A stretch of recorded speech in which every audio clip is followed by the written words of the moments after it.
1920 मायथाइयाव गायसनजानाय नैबे फरेस्ट बांल' बे ब्रिटिशनि समावनो गायसनजानाय बे गोबां बोसोर ओरैनो गोग्लैसोनानै दङमोन।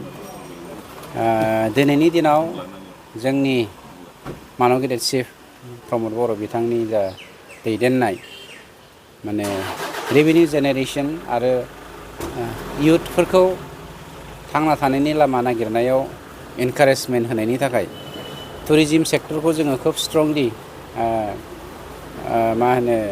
इक'नमिकेलि जौगानायनि थाखाय बा रांखान्थि बिथिङाव जौगानायनि थाखाय जोङो खामानि मावदों आरो बेखौ जेराव जेसेबां मानि जोंनाव फरेस्टआव ब्रिटिशनि समनि बांलाफोर दङ दा माबायाव मोनसे दङ कसुगाव माने फरेस्ट बांल' हेरिटेज मोनसे दङ बेखौबो जोङो दा रिन'भेसन खालामनानै फोजोबबाय।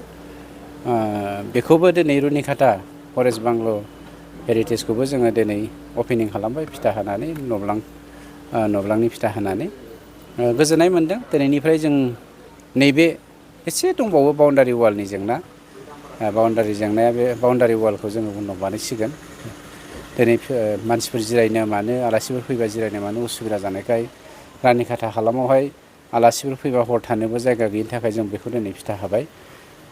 आं सानो जोंनि बे रानिकाटा हालामजों लोगोसे दादगारि हालामाव जेराव टुरिस्ट मोनसे प्लेस टुरिजिम सेक्टराव मोजां खामानि मावनो हाथों थुलुंगानो हाथों बिदि नंनानै बे खामानि मावनाया बयनिबो जिउआव थुलुंगानाय फैगोन जोंनि हालामावहाय आरो बियो मोनसे इक'नमि जेनेरेट खालामनो हागोन।